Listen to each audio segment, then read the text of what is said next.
Bonjour à tous, bienvenue sur ma chaîne Red of My Lips, c'est Amélie et aujourd'hui on parle d'un produit maquillage, le bronzer ou bronzer en français. Alors qu'est-ce que le bronzer, comment l'applique-t-on et à quoi sert-il?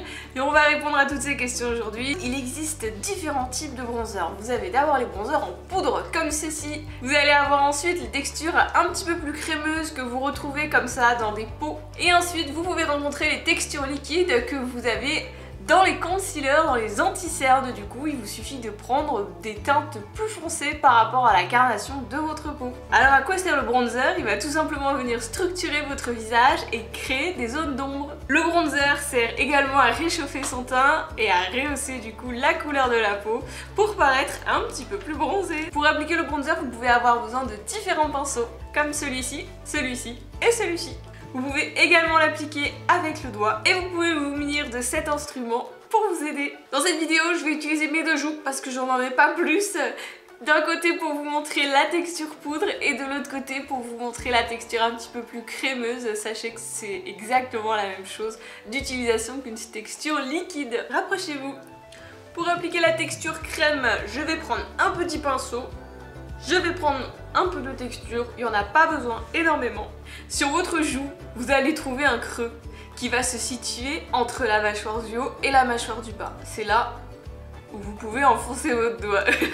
On le voit bien à la caméra ici, c'est le creux entre les deux vagues. Il va se trouver juste ici. Et quand on regarde de profil, ça nous amène au milieu de l'oreille à peu près. Votre bronzer, vous allez devoir l'appliquer en partant de l'oreille en direction de la bouche. Attention, je tiens à préciser qu'il ne faut pas aller jusqu'à la bouche, on ne veut pas ressembler au Joker dans Batman, donc il va falloir s'arrêter avant. Et où est-ce qu'il va falloir s'arrêter? À la limite, au niveau de l'œil. Il ne faudra pas aller plus bas que ici. Alors, prenez n'importe quoi, un stylo, une règle, un autre pinceau que vous avez sous la main et ça va vous permettre de vous aider à tracer votre trait de base. On part du milieu de l'oreille en direction de la joue. On est bien positionné au niveau du creux de notre joue et on est en dessous de la pommette. Je viens ensuite prendre un petit pinceau qui va être précis pour pouvoir venir estomper la matière. Attention, la matière, il faut l'estomper vers le haut et vers l'extérieur. Il ne faut jamais l'estomper vers le bas ou vers l'avant, ça va pas donner du tout l'effet que l'on souhaite.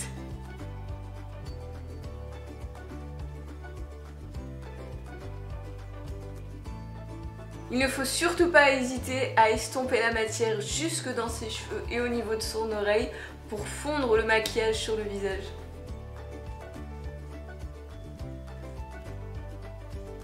Je peux ensuite venir encore plus fondre la matière sur mon visage en utilisant un gros pinceau poudre avec lequel j'applique ma poudre libre ou mon fond de teint en poudre.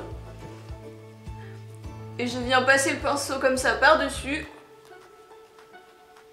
pour bien estomper la matière encore une fois. Je peux continuer à en mettre ici en dessous au niveau du cou. C'est pas quelque chose que je fais tous les jours ça, hein, parce que ça vient tacher les vêtements quand même. Surtout quand on a un col qui monte un peu. Je peux légèrement en appliquer aussi au niveau du haut de mon front. Je vais pouvoir également appliquer du bronzer au niveau de mon nez pour venir le structurer, lui donner une autre forme et pourquoi pas l'affiner.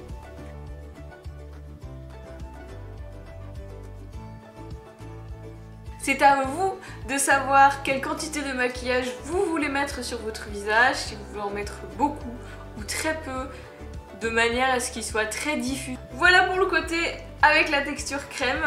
Sachez que si vous utilisez cette texture, vous allez être obligé de la poudrer par-dessus si vous voulez que ça tienne toute la journée. Vous ne pouvez pas uniquement utiliser la texture crème seule. Je viens donc poudrer mon côté crémeux avec de la poudre. Maintenant on passe de l'autre côté du visage et on va utiliser la texture en poudre qui est la plus facile à utiliser, vous allez voir. Pour cela, moi j'utilise la poudre de Terracotta de Guerlain qui est géniale et ils ont un petit pinceau comme ceci qui est fantastique car vous voyez, il a la forme vraiment d'une ligne comme ça et il va vous permettre de venir tracer votre trait de façon précise avec le bout du pinceau et vous allez pouvoir utiliser le côté arrondi pour venir l'estomper vers le haut et créer un joli halo de poudre bronzante. De mon oreille en allant vers la bouche au niveau du creux. Je ne descends jamais en bas, je laisse toujours la partie ici lumineuse. Je peux réutiliser également mon gros pinceau à poudre pour venir m'aider à estomper. Et voilà pour mon halo de bronzer. Je peux également venir en mettre en dessous, comme de l'autre côté. Je peux aussi venir en appliquer sur mon front, au niveau de ma tempe. Pour vous aider souvent avec la poudre dans les conseils d'utilisation, il est conseillé de faire un 3 au niveau de son visage. C'est quelque chose que vous pouvez faire, c'est moins précis, mais ça marchera grosso modo.